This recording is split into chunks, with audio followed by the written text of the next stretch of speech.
Hello and welcome to another episode of the Played on Repeat Top 10 Fridays. On this one, we're going to be talking about Slipknot's top 10 most streamed songs on Spotify. First, I want to get into a little information about the band. Slipknot is an American heavy metal band. They were formed in Des Moines, Iowa, all the way back in 1995 by percussionist Sean Crahan, who's known as Clown, former vocalist Anders Colsafini, and bassist Paul Gray, who unfortunately has passed at this point. After several lineup changes in its early years, the band settled on 9 members for over a decade, which is an insane number of people to have on the stage all at one time. Watch their live shows if you haven't. It's a circus, basically.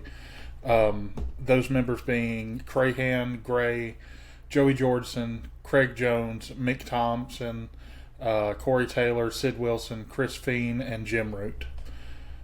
Slipknot is well known for its attention-grabbing image, aggressive style of music, energetic and chaotic live shows as well. They're one of those bands that wears masks for every one of them wears masks. They were kind of a band that kept their identity unknown for a long time, but nowadays, obviously, everybody knows who is in the band. The band rapidly rose to fame during the release of their debut album, Slipknot, in 1999, and never looked back after that. The band has produced 7 studio albums, 3 live albums, and 2 compilation albums. The band has been nominated for 11 Grammys. However, they only have won one of those Grammys, unfortunately. The band currently just has under 14.5 million monthly listeners on Spotify. With all that being said, let's get into the songs. Song 1, Duality. Duality was originally released as a CD single on May 4th, 2004 for the Volume 3 album.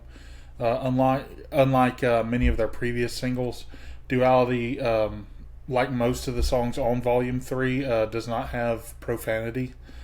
Thompson explained in a 2008 interview that vocalist Taylor was relying on explicit content in the lyrics, and he wanted to try something different with trying a song that he didn't need any of that for it to be a great song. This one has over 960 million streams on Spotify. This song opens with Taylor kind of whisper singing, "I push my fingers into my eyes," and as he says the last word is when the instruments kind of start and kick in. Soon the instruments and Taylor both pick up into the typical heavy style that you'd expect from Slipknot. In the verses, there's a really cool guitar riff and drum beat below Taylor, and in the chorus, Taylor is once again more reserved in his delivery, more whispery, I guess you would say, than he is in the chorus. This is also probably the band's catchiest chorus, by far, in my opinion. I love this chorus. I also love the use of pinch harmonics and feedback from the guitars in this one. The song goes out on guitar slowing way down, and Corey screaming, "All I've got is insane," a few times. Song 2, Psychosocial. This one comes off of the 4th studio album, All Hope Is Gone. Clown is quoted as saying the song has got a lot of, I would say, social anxiety. It's got a real good tempo, it's really fun, and it's different. Most of the stuff that we have is different, which is a great way to kind of sum up the band. They're different. It currently has 734 million streams on Spotify. This one opens really quickly with a really cool riff, really heavy riff. Slipknot is the first band I ever got into, to my recollection, that tune their guitars kind of below the standard E. I guess Metallica does sometimes, and they do a lot more often now than they did in the earlier stuff. But this song was kind of one of the ones that made me experiment with tuning my guitar down and playing heavier stuff as a guitar player, which I've always kind of thought of this song as being the reason that I started doing that. Corey Taylor's vocals are great in this one once again. His delivery in the chorus especially. In the chorus, he's singing entirely cleanly, and he has a great clean voice. He has another band called Stone Sour where he uses that clean voice more often, if that's something that you're into. There's also an insane solo in this one that opens with Jim Root just playing like a billion notes, like he's playing at a million miles an hour. It's great. He's really an underrated player. He's not one of those guys that gets brought up in like all time greats, but he really is. He's a great player. The breakdown at the end of this one is also very good. One of those that gives you a stank face whenever you hear it. We go out on that breakdown. Song 3, Before I Forget. Before I Forget was released as the third single from the band's third studio album, Volume 3. It was cited by AOL as the top metal song of the decade. It also won the only Grammy that the band won, and that was the award for Best Metal Performance in 2006. It's about standing your ground and deciding to be a good person, no matter what people say. This one's got 641 million streams on Spotify. The song opens once again with a really cool distorted riff that starts off solely in your right ear, like if you're listening through headphones. Soon the drums come in and Corey screams, "Go," and we're off to the races. This is another one of their songs with an incredibly catchy chorus as well. There's also a really cool little interlude part in this one where the guitars clean up and the drums come forward in the mix, and Taylor's voice cleans up as well. And I've always loved that part of this song. The song ends on the guitars continuing to riff, then Corey lets out his last scream and the instruments cut out.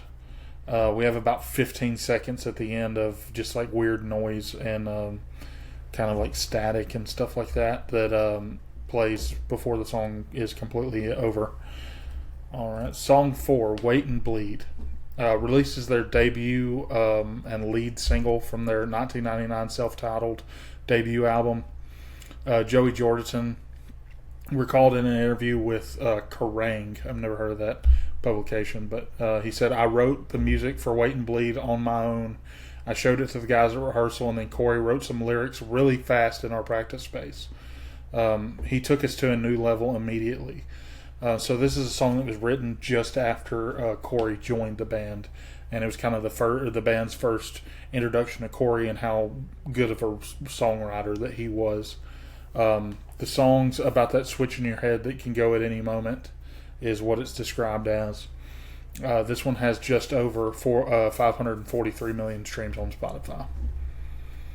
This is another one that starts with a sort of whispery voice from Taylor along with a thick bass line. Taylor's voice and the guitar quickly get, once again, more aggressive. This one you can tell that was very early in the band's history, as Corey's voice is very much less polished, I'll say. Not that it's bad, but it's definitely pre him having any vocal lessons or knowing how to take care of his voice as an instrument. You can tell that just based off of his delivery in this song. It's also very short, at only about 2.5 minutes. It ends on a scream from Corey once again. Song 5, Custer. This is the third single from their fifth studio album, Point 5, The Gray Chapter. Metal Hammer describes the work as having an air of the self-titled album about it, with Sid scratching in the background and almost poem-esque opening verse. It has over 330 million streams on Spotify. The song begins with vocalist Corey Taylor describing what the tempo of the song should be like, just in a recording of the studio, and the track then quickly transgresses into what is one that is much more deep and forceful opening, like composition wise. It's another one that they play with the cool effect of putting the guitar completely in one ear for parts of it. As alluded to earlier in the entire first verse, it's kind of like delivered like a slam poem type of style, which I actually really like in this case. You may also know the chorus of this song from a TikTok trend a couple years ago where people did the Macarena to this song of all things for whatever reason. The song goes out on that chorus. Song 6, Snuff. The fifth and final single from their fourth album, All Hope Is Gone. The song charted at number 2 on the Billboard Hot Mainstream Rock charts. their highest chart placement to this day. It surpassed Dead Memories as their highest charting song. It's the final single released from the band with original bassist Paul Gray before his death 8 months after its release. And it was their last single as well with Joey Jordison before his departure in 2013 and his death in 2021. During recent solo acoustic shows, Corey Taylor also has performed an acoustic version of this song as a tribute to Gray, and that's the version of this song that I typically would listen to. I don't typically listen to the studio version of this song. It's more so a live acoustic version from Corey. The song currently has 412 million streamed on Spotify. This one opens with a simple couple of chords from an acoustic guitar and Corey singing kind of out by himself cleanly. This song kind of builds and builds during the verses until it kind of hits a high in the chorus, and it kind of keeps that structure through the whole thing. It hits that high and then goes back to the bottom and builds throughout the verse again. And that's kind of just the way it goes all the way through. This is a very stripped back song in comparison to everything else we've covered to this point. And it really shows everyone in the band's range as musicians, and I love it for that. The song ends on Corey's most emotional line of the song in the way that he delivers it, and then a couple of chords from the acoustic, and then it's done. Song 7, The Devil and I. This was released as a single for the band's fifth album, Point 5 The Gray Chapter, in 2014. The song is said to be about Corey playing the bad guy in a relationship that he was in. The song has 437 million streams on Spotify. This one opens with a cool lead part, and then we get probably my favorite riff from the band. It's super gallopy and chuggy, and that's just my jam. I love that kind of a riff.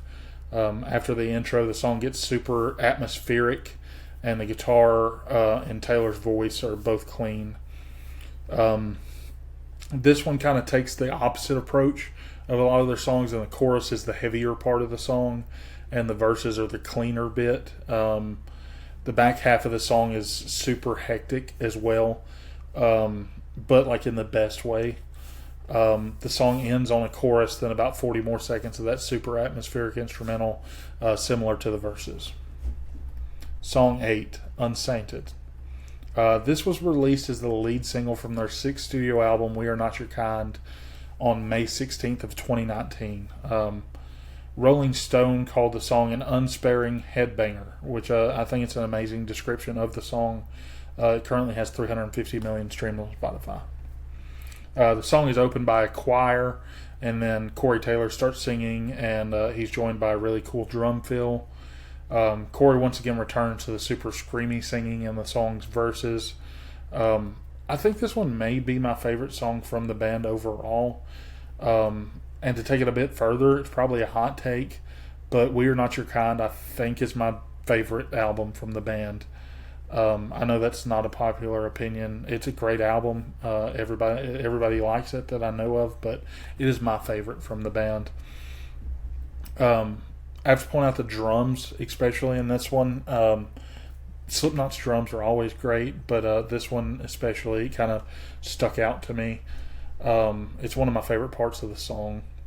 There's also an awesome scream from Corey as the breakdown begins, which is that's probably my single favorite vocal moment from Corey in all of his music as well.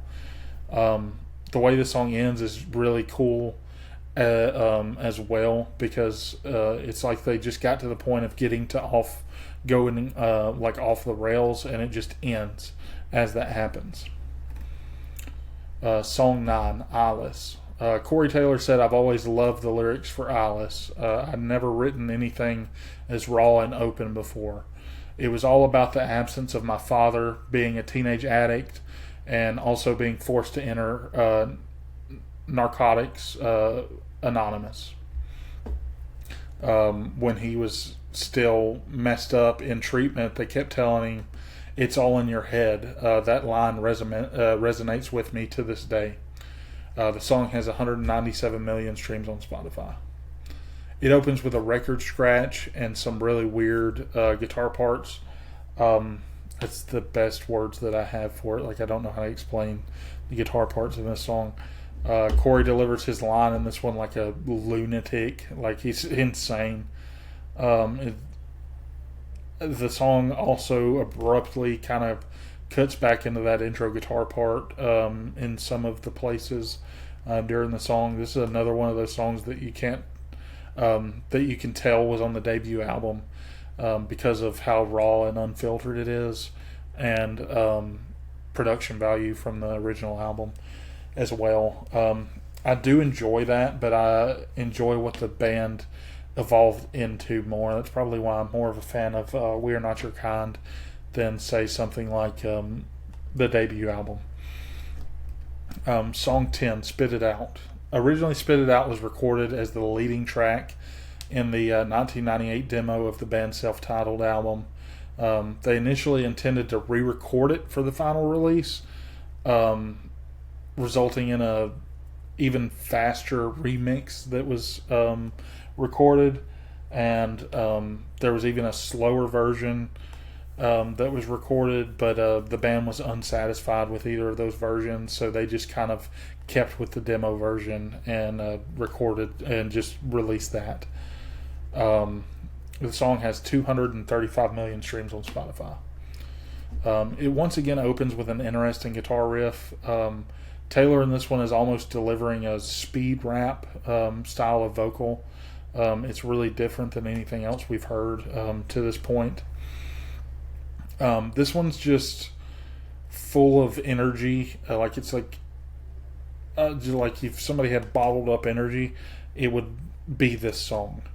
And I can't imagine what the even faster, like more energetic version of this song would be.